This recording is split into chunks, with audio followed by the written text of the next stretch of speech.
You probably clicked on this video because you want to make fast and also fun layouts. If that's the case, you're at the right place. You may have problems with sight readability, general unfunness, or maybe you just want to get your layout right. If you searched up this video because of one of these, then continue watching because these are gonna be really helpful if you want to build a raid-worthy layout. The tips and tricks are gonna be sorted by usefulness, so the further you watch, the more your layout is gonna level up. Anyways, have fun and enjoy the video. So, you now arrived in the editor, and the first thing you want to do is place some kind of object, like in my case a star, right up here, could be even here, and the only thing that matters is that it's high above the ground. If you do that, add this one to a group. In my case it's 1, and put the start at this group. So, now if you playtest it, you start from above here. So, and now you obviously want to build your layout. In my case, for example purposes, I'm gonna use the ship as it's easiest to do. In my case, I'm gonna choose the 3 times speed, 1, and a ship portal. One thing that is really important is that you don't just select your game mode right here, because this won't work. If you do that, you have to place your portal manually. If you don't want that this visible, then just click hide and the portal won't be there anymore. So, but for this tutorial I'm gonna place it on show and click preview.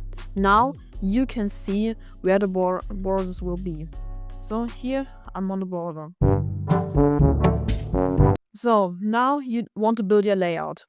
The way you do that is, in my case, I always just fly around here, maybe add a bit of music sync, and just build around this path. This is not always recommended, but for fast layouts I always do that. Now, if you got that, just build structures around it. Maybe not these, but these, because these are horrible, but you know what I mean. So, now that you build your layout here and these platforms, you can playtest them and see that everything functions well, and you can start building the correct things that make your layout stand out. The first thing I always do is, as you can see, add slopes to everything.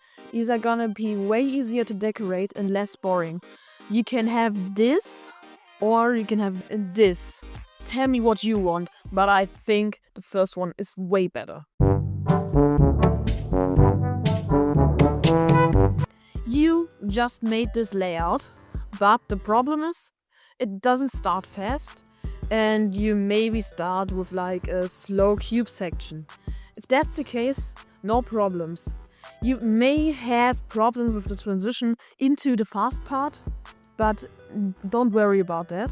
The problem is, now that you transition into it, it is not gonna be sight readable. And the first thing I always do to avoid that is just by leaving a bit of space here. Like this. You just move the structures a bit to the right. And yeah, that's it. That's everything you need to do. And now you have it more sight readable. Maybe that's a bit too far, but I don't know. Here it's way easier to do that. Another thing you can do to easily improve your transitions is to make these structures in the beginning a bit wider, so the player can adjust to the speed. I use this in my level Feel It 2, which I'm making on YouTube Shorts right now if you want to check it out. See, you have way more space, and then you go into these tight sections, which is way better for sight reading. One thing I also like to do is generally make these structures wider.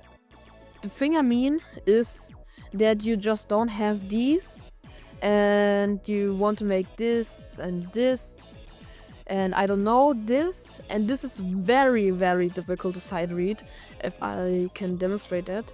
You have these, and then you go into this. And if you don't know what you're doing, this could be very hard.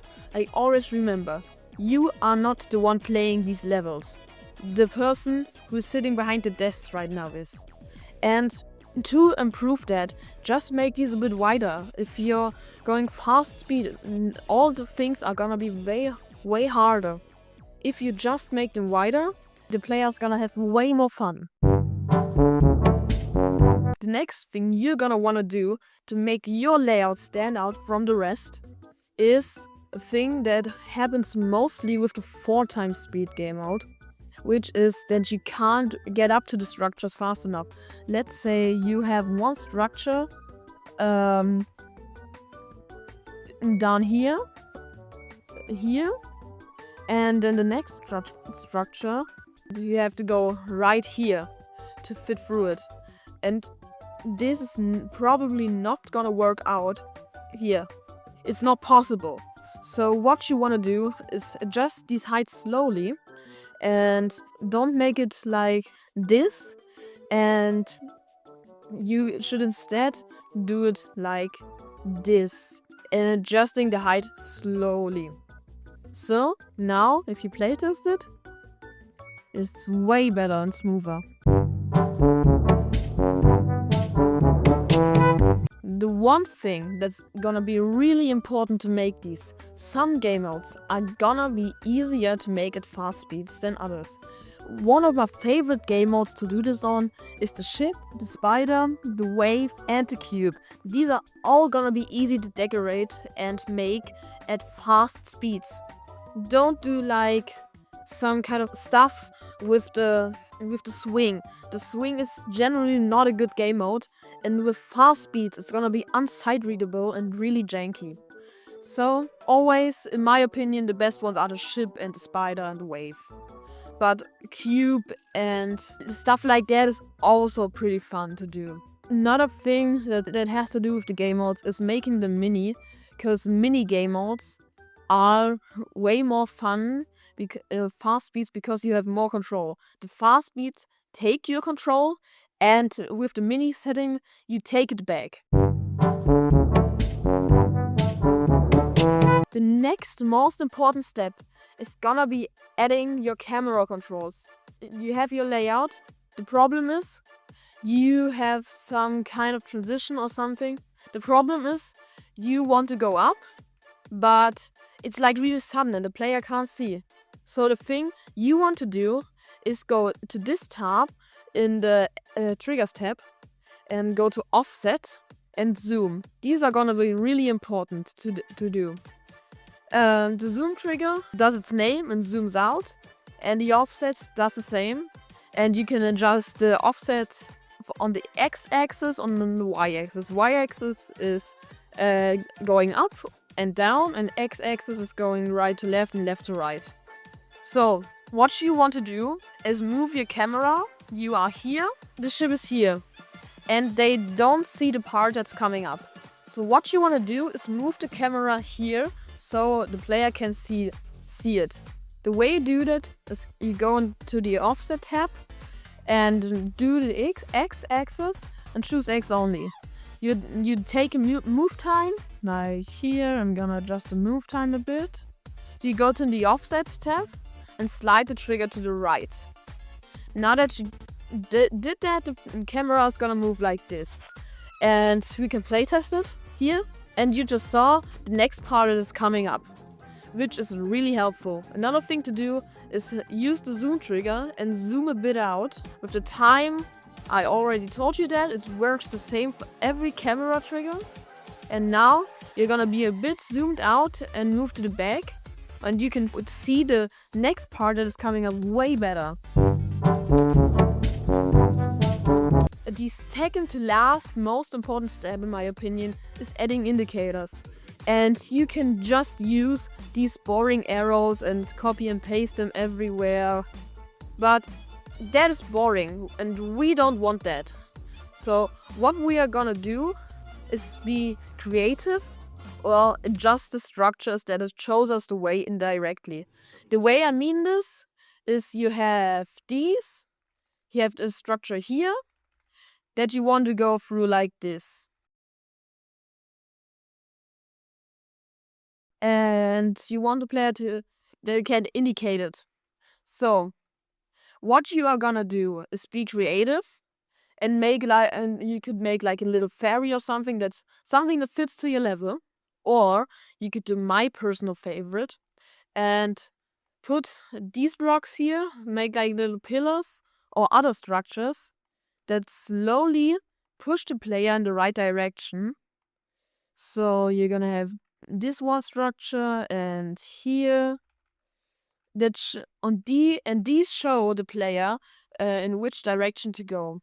So now the player can see that they have to go here to beat the level. And now comes the most important step. The most important step is to playtest your level thoroughly. But now, before you click away from this video, I have to tell you something about playtesting. Start positions are very useful, and playtesting is also very useful, especially in these fast levels where you have to look if it's possible. Another thing to do is ask your friends or some random online people, or show up maybe in some level request streams and ask them what they think of your gameplay, because the gameplay is, in my opinion, the most important thing of a level. A level can be extremely well decorated, but if it's not fun, I'm not gonna play it.